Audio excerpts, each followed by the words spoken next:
For nearly 50 years, Biotics Research has been a trusted leader in the nutritional supplement industry. Known for uncompromising quality and innovative delivery systems, the company continues to advance the field through ongoing research, unique formulations, and rigorous quality control. Family-owned with a rich history, Biotics Research is most proud of the strong partnerships it has built with the healthcare professionals. On Adjusted Reality, we talk about living strong, vibrant, and healthy. And that starts with the environment around us, whether it's practice or at home. Force of Nature Pro makes it easy to protect your whole being and those you serve with an EPA-registered hospital-grade disinfectant that's powerful against germs, yet free from harsh toxic chemicals. It's safe on hands, treatment tables, and everyday surfaces while supporting better indoor air quality. Plus, it reduces single-use plastics and costs up to 80% less than many traditional products. If you're ready to align your life, your practice, your family routine with a cleaner, more sustainable future, go to forceofnatureclean.com for home and forceofnaturepro.com for exclusive business pricing and limited time offers. Healthy space, healthy practice, healthy life with Force of Nature Pro.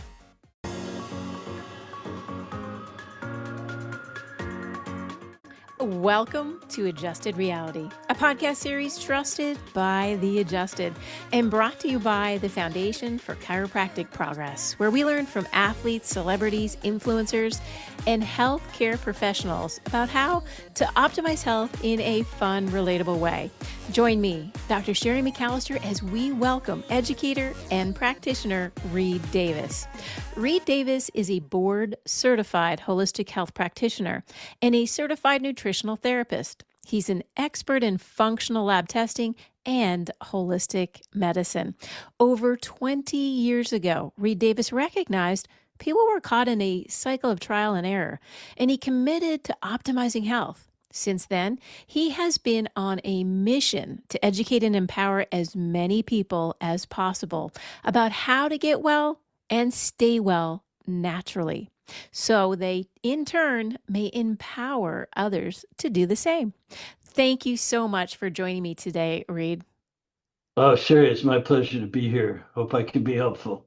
This is what I classify as the fun part of my job, which is being able to have guests that really fundamentally have walked through the hard steps in life to get where they are today, because it's an authentic reality check to know that you've seen it, you've heard it, you've been there, you've done that, and now you've come out so much better to be able to look at what people have gone through.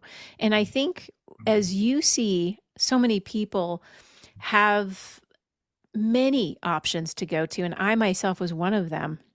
When I had my car accident, I was sent to multiple different specialties, and I came out more confused, sicker, and more sad. And so why do you think people see so many people before their problem actually gets solved? Amazing question, and right on time too, because everybody walking into the office when I started in 1999 had the same question. They told me they'd been to 3, 6, 9, 12 different practitioners and weren't better yet. And I was new to the field, and I didn't really know much. I had a lot to learn, but I had nothing to unlearn. And that's what started my journey. But everyone had the same question. I'm on a cycle of trial and error, and I need to get off. And again, I didn't know what I was doing when I first started. I was just in a wonderful, wonderful position. And I determined that I'm not sure, but I'm going to be the last guy you need to see. That was what I made up my mind to do. And I spent the next 10 years running labs. So the real answer to your question, probably that no one's really looking hard enough for all the underlying causes and conditions. And even if they say root cause, root cause, root cause, what I found out in those 10 years, running thousands of labs on thousands of people, rarely is there one root cause. Yeah. And it's multiple causal factors. I call it a constellation of multiple causal factors. And oh, by the way, they're having an effect on each other in ways that can't be singly measured. These interactions between causal factors, whatever it is, whatever kind of stress or exposure or accident or whatever it might be, um, all these things are bouncing into each other. So you have to know where to look for the data and then connect the dots relative to one individual person, which was the hardest thing to learn. Um, for someone running lab work, and I'm now considered an expert in functional lab work. The most important question is whose test results are these? Ah, okay. And I learned that in a funny way. But I want to answer your question that no one's looking hard enough, and they're not looking for enough causal factors, and they're not understanding how those causal factors crash into each other, creating new problems, which sometimes you can't measure. By the way, I teach a course in lab work, so I know what you can measure and what's not measurable. And you need a system, and I can tell you about that. But the last thing I'll say, root cause, root cause, root cause. We all say that. So some research came out of the University of California, San Diego recently, a couple of years ago, and it said the root cause doesn't even have to exist anymore.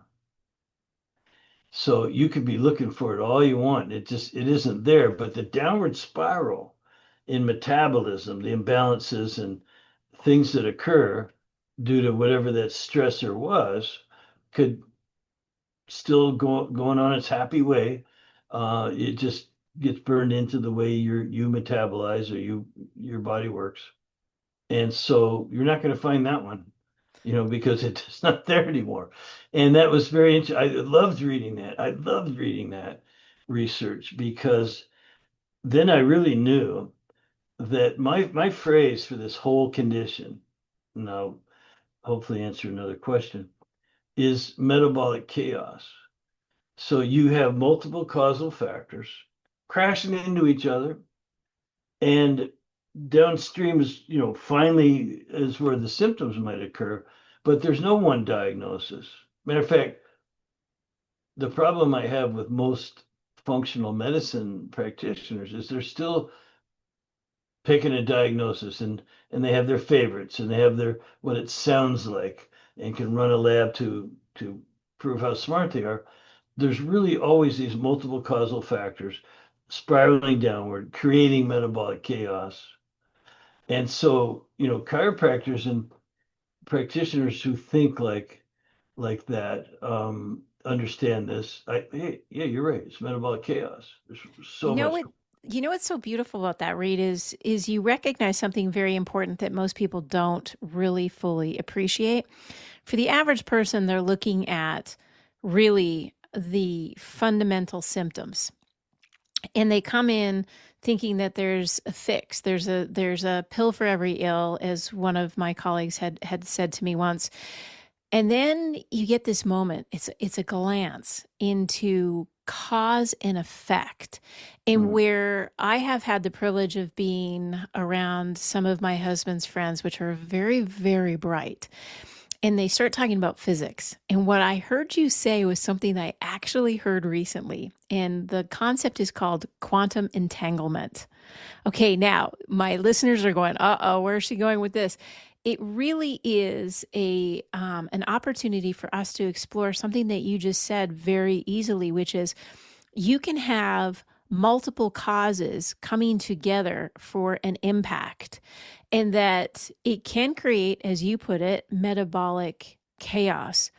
And this one piece, when we look at the bottom line and we look at how physics plays a role in our life, although we never really identify and really appreciate it, is that quantum entanglement doesn't actually prove that many causes create one effect.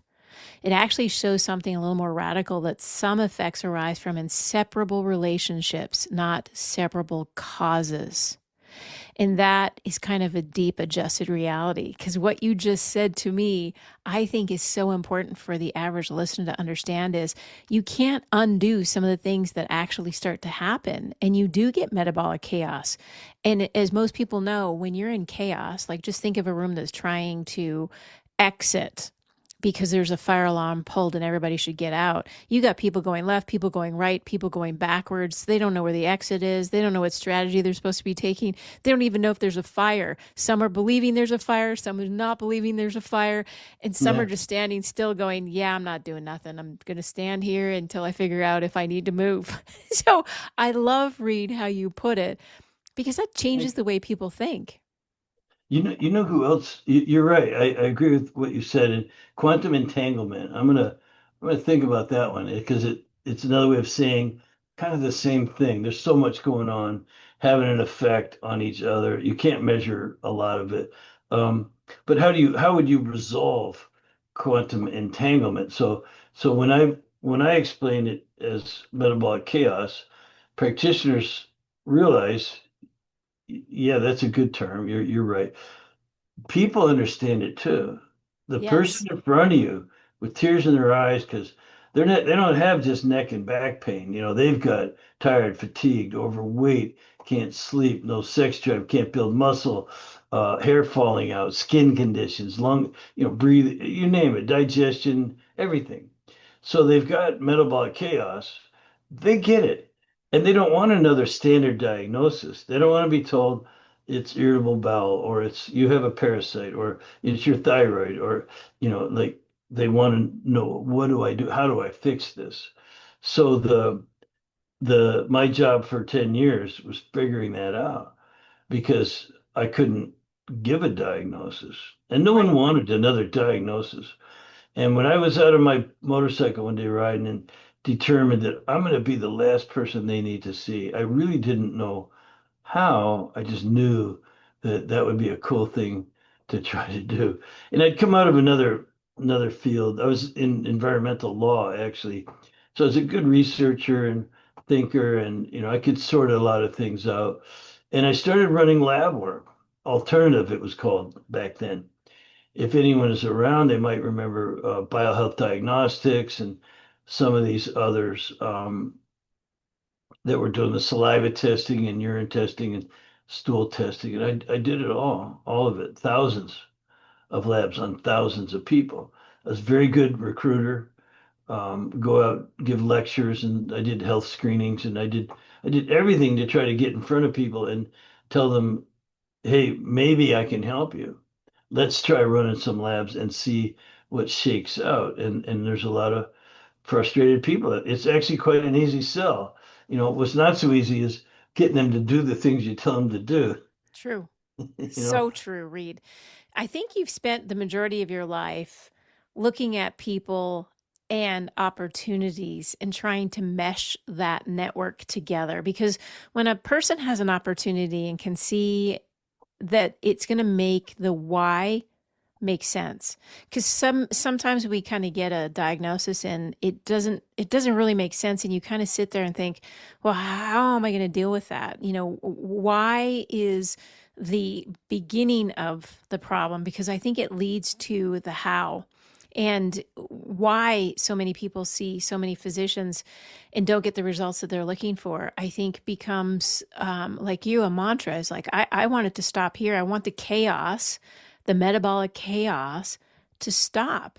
So can you share a little bit about how you approach treating the person, not the paper? Because I think the mhm. diagnosis is the paper part, and the person Yeah. sits in front of you with complete and utter dismay or disappointment or frustration. Where does that stop, and how do you do something different? I just learned to run the labs and get the data. And obviously, you listen to the person and they have complaints. And you know that the what they're complaining of isn't the problem. Right. It's the result of the problem. Whatever ache or pain or symptom they're having, that's just a signal something's wrong. And so the other premise is that the body has innate intelligence built into every cell, all the tissues, organs, systems, the entire organism. and it wants to be healthy. So that was my firm belief, and that you just had to figure out a way. Again, so with people um, who are suffering, it's hard to tell them the symptom isn't the problem; it's the result of the problem. Not only that, but they'll go along with you for a while. You better get them some relief, Yeah. while you also do some correction and teach them about how to really fix this and not just get relief care. And then maintain yourself at a high level after that. So you said something really important. I want to start with the symptom isn't the problem, and neither is the numbers on the paper. That's just a result of the problem too. So if someone comes in with a certain very reliable set of symptoms, and you automatically think, and I hate this term, it sounds like, we don't do I sounds like, but it sounds like thyroid. And I don't have to repeat those symptoms, but there's about a cluster of eight or more, very reliable symptoms that points the finger at thyroid. And heaven forbid you go ahead and run a thyroid test and pat yourself on the back. I always tell those people, don't hurt your wrist there while you're patting yourself, because all you found was a low thyroid. Mm-hmm. The real question is, well, why? And a lot of physicians would just say it's idiopathic. We don't know why. Here's your medication. You're going to feel better. Come back in 3 months. We'll titrate. We'll adjust the dosage, whatever. And that never worked. First of all, I couldn't write a prescription and didn't want to. And the people coming in our office, just like you and all the listeners, they don't want another pill, another Yeah. diagnosis. And so I had to look for what's really going on. And the other thing the doctors are laughed about, they thought it was funny that they could diagnose and I couldn't. But it turned out to be my superpower because, and they said, you're going to have to figure out what's really wrong with them. Ha ha ha. And teach them how to fix it themselves. So your question was about treatment. So it is a form of self-care, but it's highly educated based on what you teach them about um, the data. We check hormones and the immune system and digestion, detoxification. There's markers for all that stuff. Here's where the healing opportunities are. That's another key phrase for our audience here is healing opportunities. Don't diagnose. What are the healing opportunities? What needs to improve? Is it digestion or detox or the immune system or the hormones are out of balance, whatever it might be? Um, and what's causing it, obviously. So to answer your question, how do you treat? You first have to assess. We run 5 labs on every person. What's going on? What's really wrong? I narrowed it down to 5. There's more tests, but I narrowed it down to here's a good place to start because I didn't want to just say it sounds like thyroid or it sounds like you have a parasite or you can even get good at guessing, Yeah. but rarely will you find those multiple causal factors that way using that method. So I boiled it down after 10 years and thousands of people to 5 labs. And then obviously it correlates, explains to Mrs. Smith exactly why she feels so lousy. And she's so happy because no one else was able to tell her anything. Like a lot of them had even been told, you've never heard this before, nothing's wrong with you. Your blood work looks Yeah. normal, right? Everything's fine. You just look fine. Just come back when you're really sick. So, so, so that's what starts the cycle of trial and error. No answers from anyone. Anyway, people are elated when you run these functional labs. Again, saliva, urine, blood, stool, hormone, immune, digestion, detoxification. It's a good start. Energy production, nervous system balance is really important too. So we assess all that, correlate it with that person. They're happy, and the next words out of their mouth are, "What do I do about it?" Sure. Sure. Because we're not going to write them a prescription. The doctors laughed about, oh, you're going to have to teach them how to fix it themselves because you Yeah. can't treat if you don't have a license to treat. Now, even chiropractors are struggling with that a bit. What's in their scope of practice and things? Well, I decided not to worry about any of that. Don't treat anything specifically. Treat the whole person. Treat every Ah, cell, tissue, organ, and system at once. What are the healing principles that must be applied? Whatever the healing opportunities are, that their body, uses that innate intelligence. You coach up that innate, you coach up function. Well, you have identified some contributors to metabolic chaos and you get rid of those, and people just get healthier. Now, again, I learned this and studied this in a chiropractic wellness center. And you might have heard me before on something. And I always tell a story about I was in environmental law. I was saving the planet, the whole planet. And two things happened. One is one of my best friends' dad, who I was very close to the dad, he dropped dead of nothing. He was perfectly healthy. yeah. He was perfectly, and I just thought, uh, someone needs to adjust that reality, real quick, right? Talk about adjusted reality. I said, he couldn't have been perfectly healthy and dropped dead. Yeah.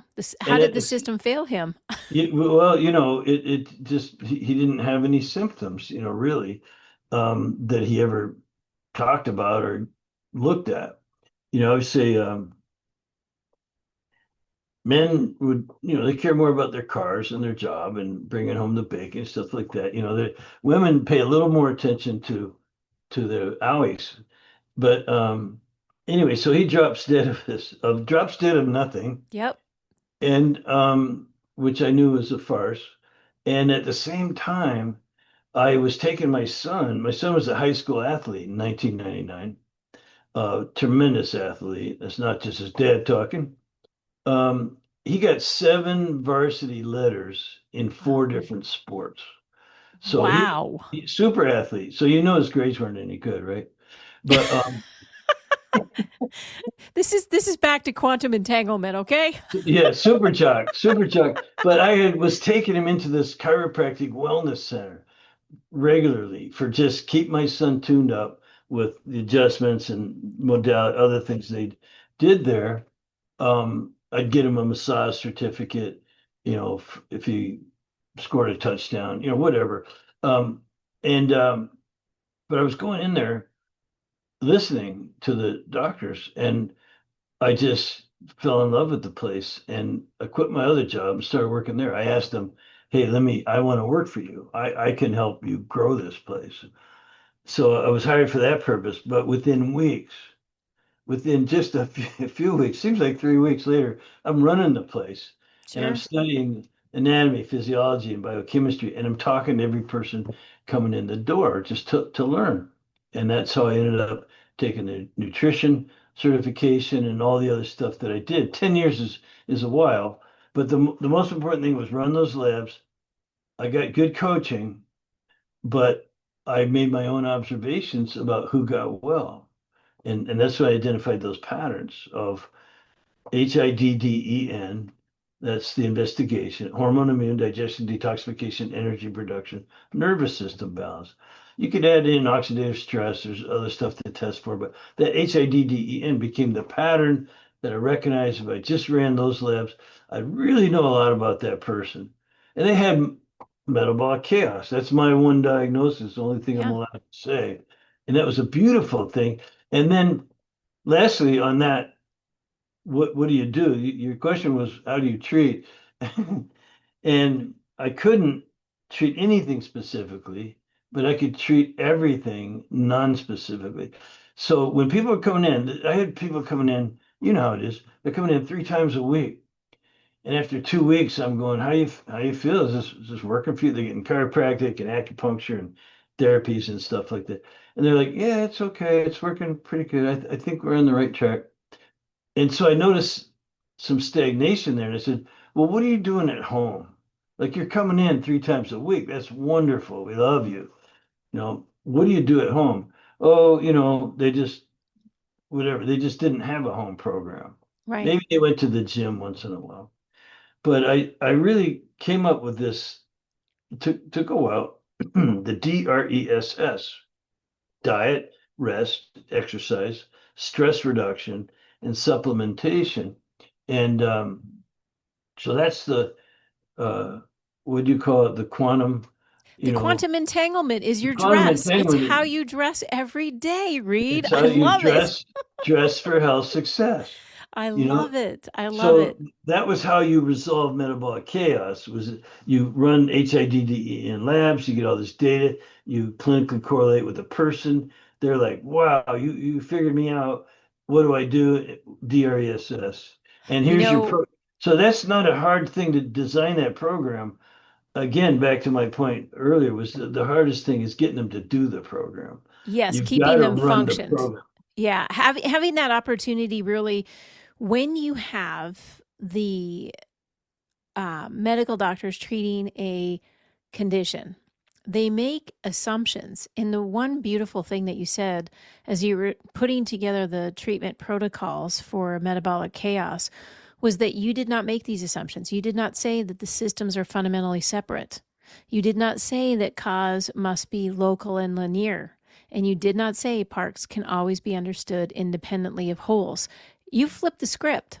And that's where I think the people get disenchanted. And if we're looking at, as we say, and I think you did it beautifully, you dress for success, is being able to look at what are you doing at home as a whole being care provision, that entanglement that I think we started with, which is kind of fun.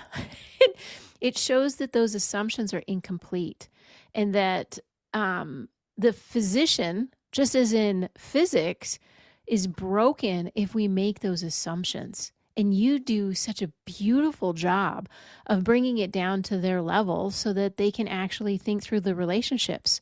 Not only could I be physically sick, Reed, what you brought into their existence was that there's a mental aspect. And that, like classical physics, objects have independent properties. You can't say, as we move into a quantum physics reality, those properties only exist in relationship to one another. And think about how deep that is. Like It's so deep. you took that person to a place that they've never had the opportunity to go before because you opened a door to say, here's some of the things in a whole being care provision that we can do in our office. But then you reflected what they would do in relationship outside their office. So it's that internal and external care. It sure is, Sherry, and uh, I knew we'd get along great. Um, because there is that quantum aspect to it. The DRESS program is diet. You can. There's no one diet right for everyone. But we know how to figure it out. We actually do. The rest is not the same for everybody. Um, famous people don't sleep well at night, but they take naps. They rest somehow their emotions, as you mentioned, and things like that. Exercise is different for everyone because of their age and physical abilities and things. I'm 72. I can't do what I did at 40. Even I wrestled jujitsu and did kickboxing to my 60s, and I had to quit because I just kept getting hurt. Yeah. You can't exercise the same for everybody. So diet, rest, exercise, all different. And then the stress reduction and supplementation, or the other parts of the dress program, anything that isn't diet, rest, exercise, or supplements, we just throw into the stress reduction, whether it's mental, emotional, psycho-spiritual. You got your aches and pains, old injuries, trauma that they never resolve, things like that.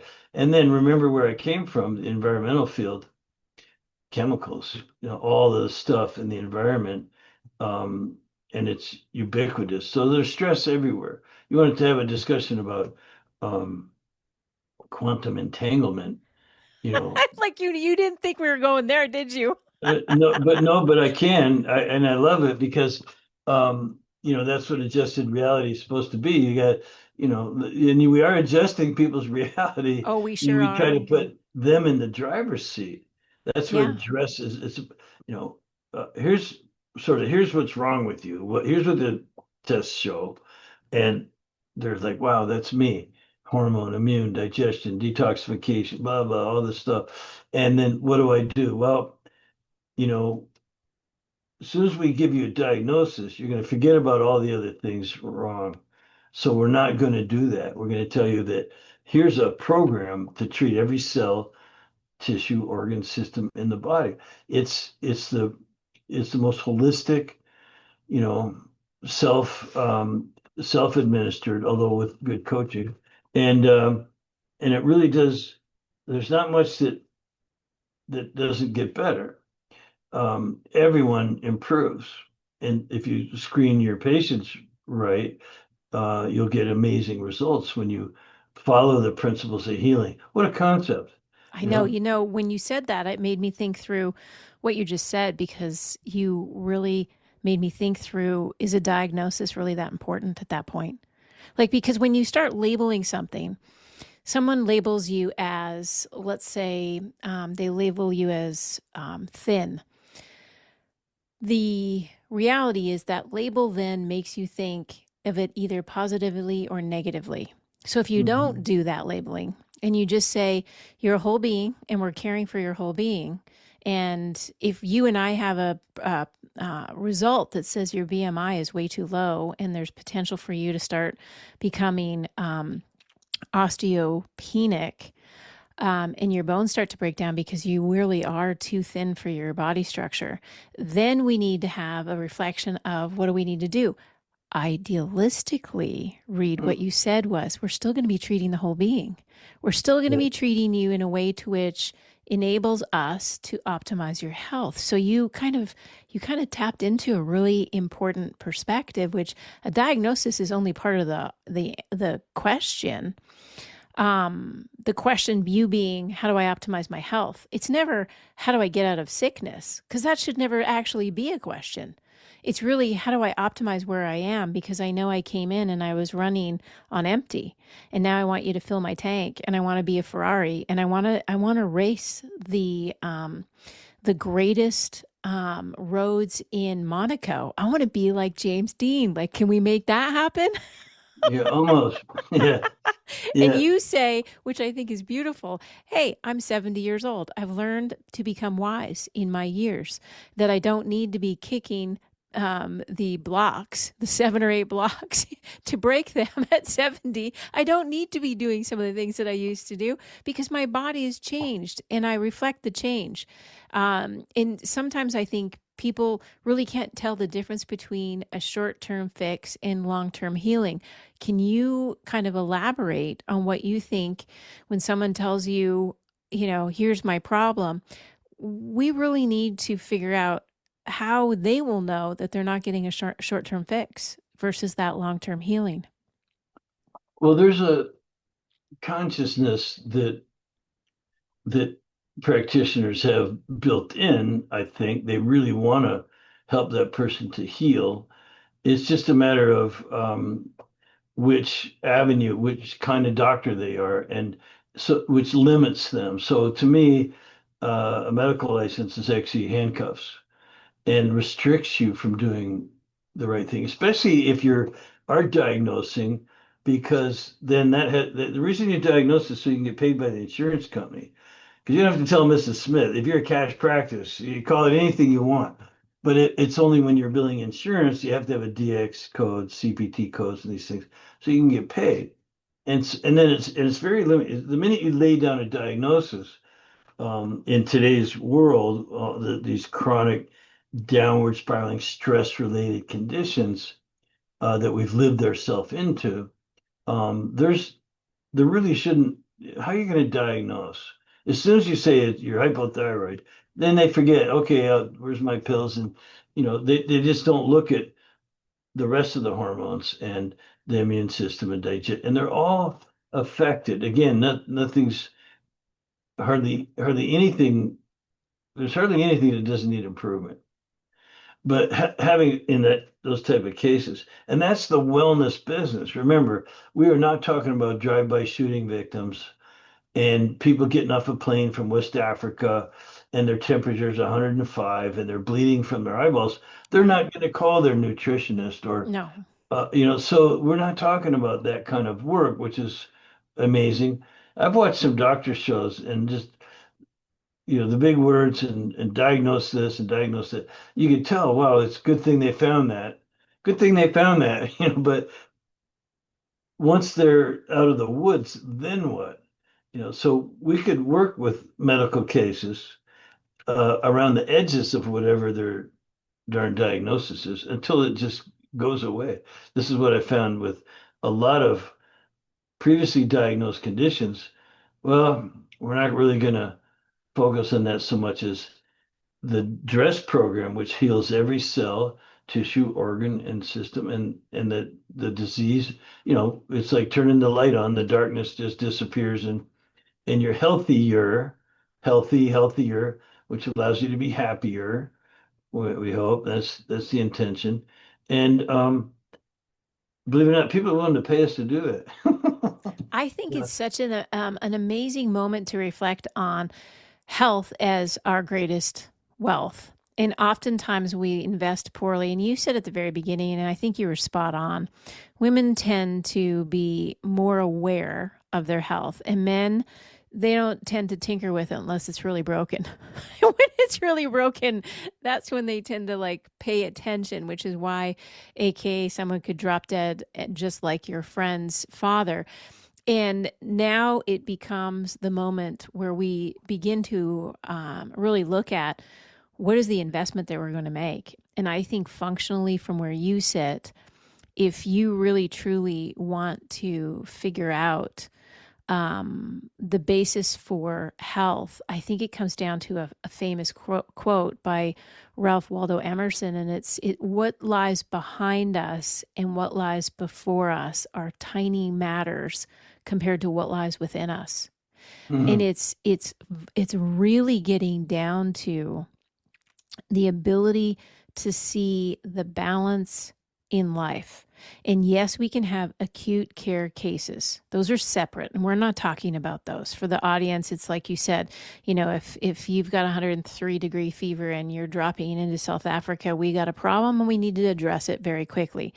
You have a broken femur, and we're not going to be giving you healing nutritional supplements for that. We've got a stabilization and potentially fracture reduction protocols to go into place. What we're really talking about, though, is 90% of our lives.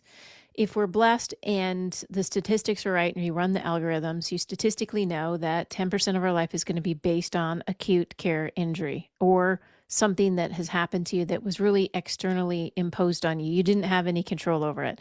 Example, your bicycle hits a pothole and you fly over the handlebars. Been there, done that. So coming Mhm. back to the 90% of our life that we can control, what I think your protocols and procedures are saying is you have a harmony to be reached, and it's your responsibility. And how someone addresses that harmony is a big part of your investment into your future.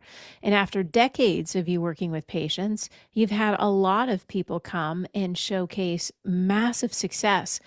Tell me, number one, what was one of your successes that maybe surprised you? And then number two, what was a disappointment that actually made you go, that happened so that I could learn X so I could deliver Y in the future?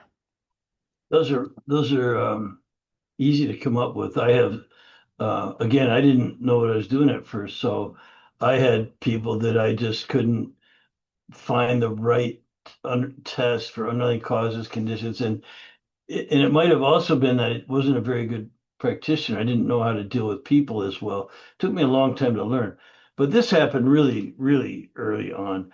So a lady comes in the office, and she was on about her seventh, eighth visit for chiropractic, and she had neck and back pain, and I could tell she was really sad, Sherry. And I said, "Hey, I'm a happy guy, like no matter what."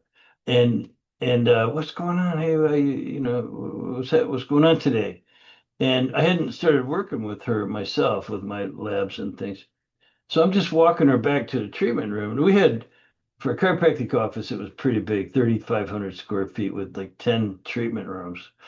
And I was taking her back to her room, which had a Leander table and I would put her face down and do some trigger point therapy and a heat pack, and then the doctor would come in and adjust her. So I'm walking her back, and she's telling me her story, and she says, "Oh, Reed," she goes, "I'm just so frustrated with this 40 pounds overweight because I'm on medication for the hives. So I'm on this medication for the hives, and it makes me fat." And me, I'm happy. I want to jump in and help. And nope, she says, "And Reed, I went to the doctor the other day, and I told him that I was really frustrated with this 40 pounds. And, it was driving me nuts, actually," she said. And according to her, he said, "Lady, you can be fat or you can have the hives." And again, I wanted to go, "Hey, well, what?" And she goes, "No," she goes, and so I told him, "Well, that's really depressing, doctor." And the next words out of his mouth, according to her, were, "Well, I'd be happy to write your prescription for antidepressants." Oh, Now, finally, it's my turn. I had her back standing next to the table. And she was staring at the ground the whole time. She was really having a rough day. And I said, "Well, first name, what if we found out why you get the hives?" And her head snapped around so hard, I was sure she wouldn't need her chiropractic treatment that day. She would just, so what? So, all right, I'll talk to you on the way out. We just get you treated here. So I sent her home with a couple test kits. And within 9 days, she told me later, "Read, 9 days after you got me off those foods and the other things you told me to do, um, I told that doctor, hey, I'm not taking this medication anymore. I found out why I get the hives." That was an early story. That was one of those, because you said what, yeah, and I have so many examples like that. I could tell you about kids and their mother. I could tell you about migraines and asthma and all these things we had, like sort of miracles happen. sure.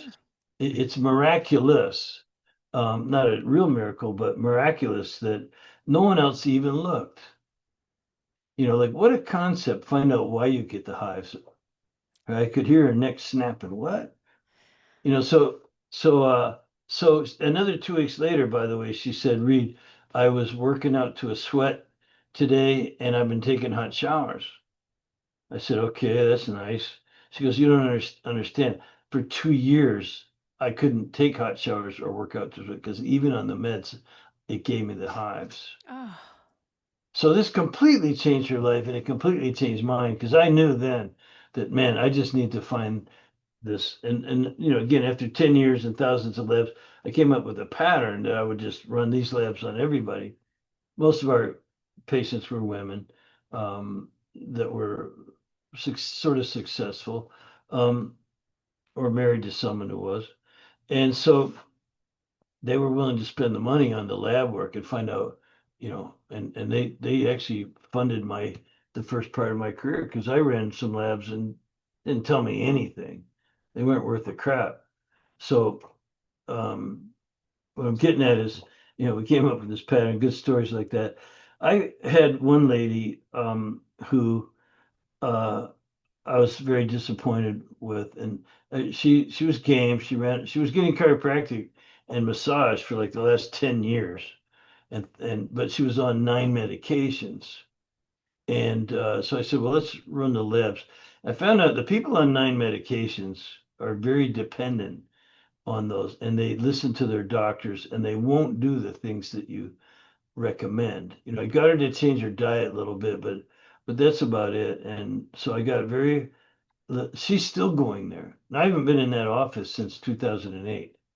She's still going in the yeah. office Reed, for what her what for her is adjustments and massage, and she's 250 pounds, and it just that's a to this day I really wish I could have helped old Judy. yeah, that's kind of the critical piece is it has to have an open heart and an open mind. And we often will find people, no matter what profession, whether he be an MD and they're prescribing a medication, and they don't change their ways. They don't change the protocol that they use. I had a similar situation with a young man that was put on an antidepressant after one of his friends had committed suicide, and it's a very serious problem. It's a Yeah. very serious problem in today's world. And I said, how long is your prescription for? And he looked at me, and he's just a 16-year-old young man and just a beautiful individual. And he said, I don't know. I said, so the doctor didn't tell you how long the prescription is for? And he said, no. And I said, when's your next appointment? And he said, I just come in for my yearly checkup. I said, wow. I said, well, you need to be Wow. educated on the medications you're taking. And you Yeah. also need to have a protocol for that medication, because no medication is lifelong without advisement from the medical doctor. Yeah. Yet, so many times, the medication will be same old, same old, same old. We cannot go through life with same old, same old, same old, because we end up with dependency, and then we have interactions between drugs. Your body Yeah. is an adaptable functional organ, and that's something we need to recognize as we go into our treatment protocols, is that what I am today is not what I will be tomorrow. So everything flows. It's an ebb and flow system. And I think what you just said really eloquently is how you feel about that one failure patient is how every doctor should feel when they give a patient a medication, is that I need to recognize and adopt protocols and procedures that allow them to grow. Because what they're going through, they're going to grow through. And that changes come along the way that will maximize and minimize symptoms. Sometimes you'll take the wrong medication and it will absolutely create chaos in your life, metabolically and mentally. Then there is medications that will minimize some of your symptoms. So I was standing, you'll love this story, Reed. I was standing in the grocery store, and there's this beautiful, lovely, elderly lady. And she just came from the pharmacy, and we had some time to chat. It was a little bit of a lineup. And we started talking about, what are you here for? Blah, blah, blah. And then she said to me, dear, what I really question. I said, what's that? And she goes, I get this damn medication every month. If it was really working, why am I refilling it? Yeah. and Well, and I yeah. laughed, and it's so true, and it's so beautiful. Is you need to reflect on adjusted reality. What is it, and why is it, and how is it that I can be, do, and have, so that my life is fulfilled in a different way? We may not always get back to status quo, but Reed, what you're saying really hit me well. I'm so glad. And I knew that. So another quick one, just to emphasize what you just said about, um, physicians or other people prescribing medication, thinking they know, and here, just take this and everything will be okay. So this lady was coming in the office and she was doing well, and she asked me, Reed, do you work with children? I said, well, I've raised four and I have a football team. I coach football. I got like 30 kids that I work with all the time. Why? She goes, oh, because they're trying to send my son home from school if I don't put him on Ritalin. And Oh, yeah, now this back in the day, that's what they were using, Ritalin for ADD and ADHD. But I said to her, well, do you think he has a Ritalin deficiency? And she didn't think it was funny. I'm just always like trying to lighten the. She didn't think it was funny one bit. She goes, no, and I don't want to put him on medication.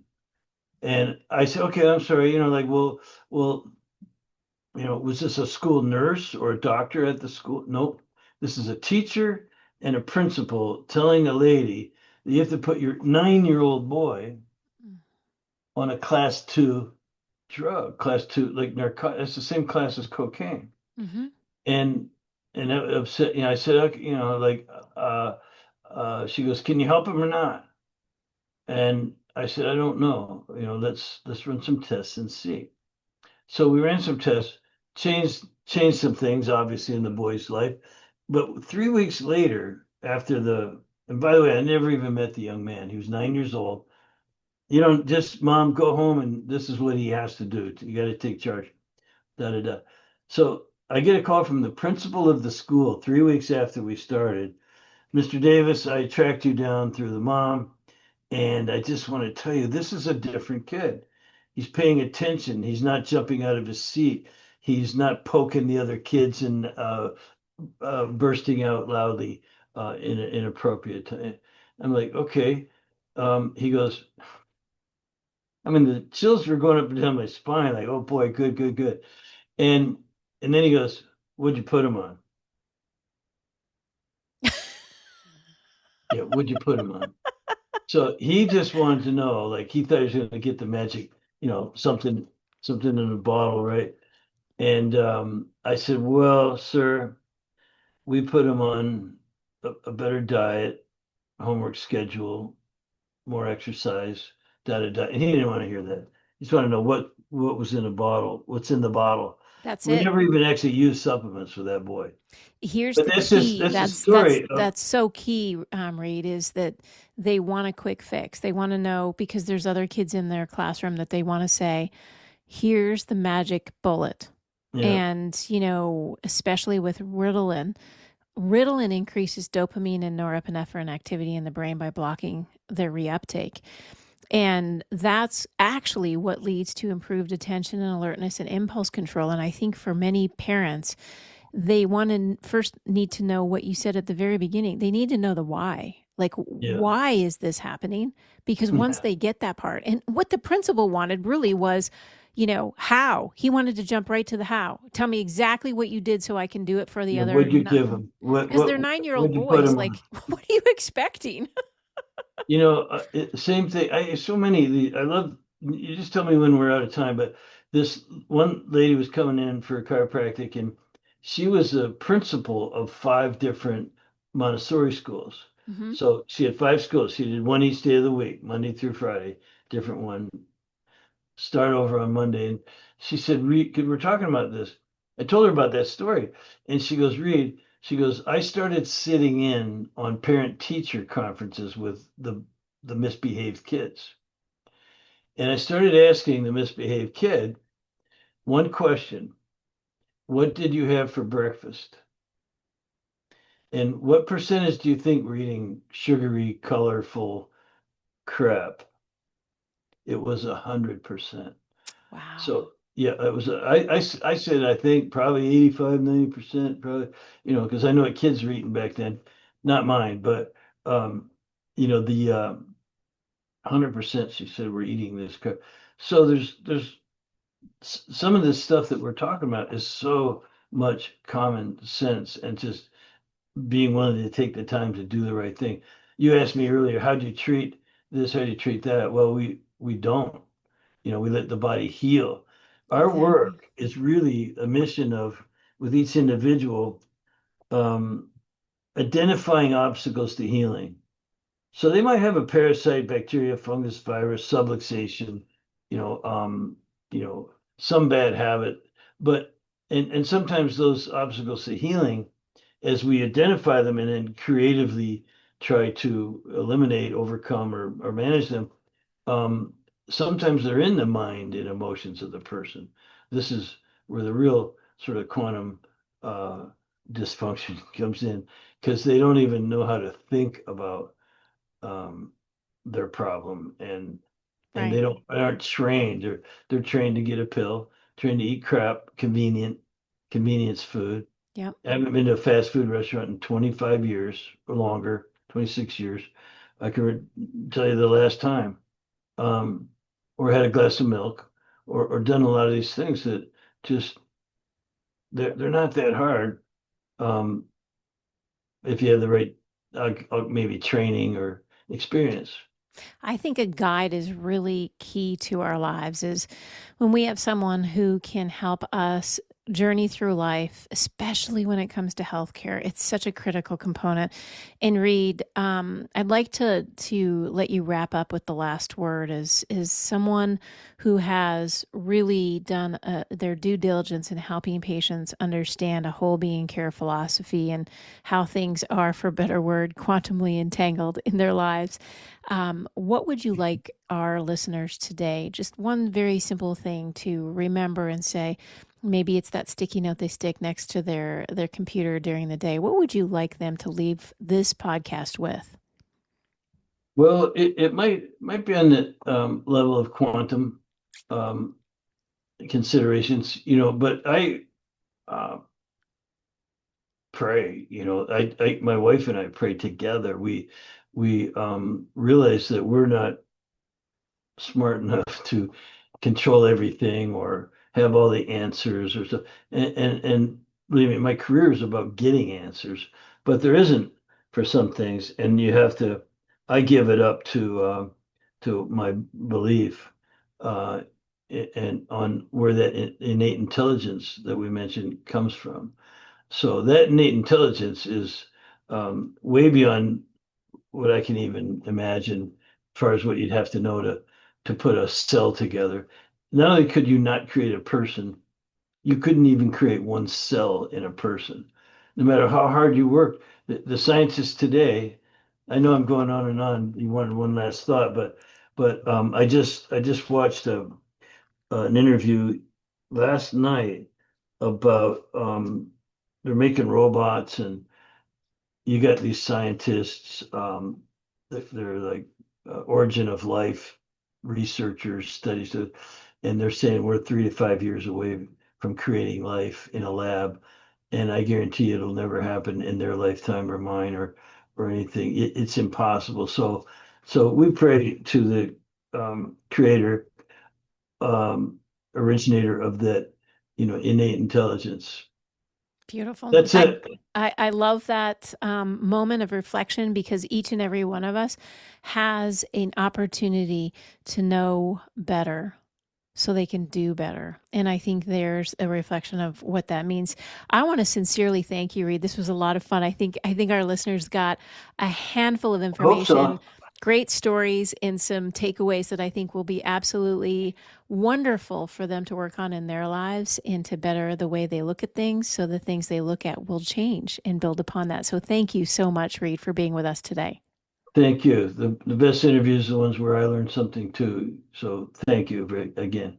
Much appreciated. Well, as always, I want to thank you for tuning in to Adjusted Reality as we spoke to Reed Davis about functional health and nutrition. As you know, this podcast was brought to you by the Foundation for Chiropractic Progress, where life moves pretty fast and we want to make sure you never miss an episode. So visit f4cp.org/adjusted reality to subscribe to our newsletter. While you're there, make sure to pick up a copy of Adjusted Reality. You can give it to a friend, family member, or even a neighbor. You never know who's going to need the message the most. And if you're interested in hearing from a specific guest, please send us your guest recommendations. I absolutely love hearing from you. And I want to give a shout out to those that reach out to me on the regular. So thank you. Now, don't forget to subscribe, share the podcast with family and friends, rate and review. And if you're feeling so inspired to learn more about chiropractic, or in fact to find a chiropractor near you, you can visit f4cp.org/find a doctor. We appreciate your support, and as always, look forward to checking in with you again soon.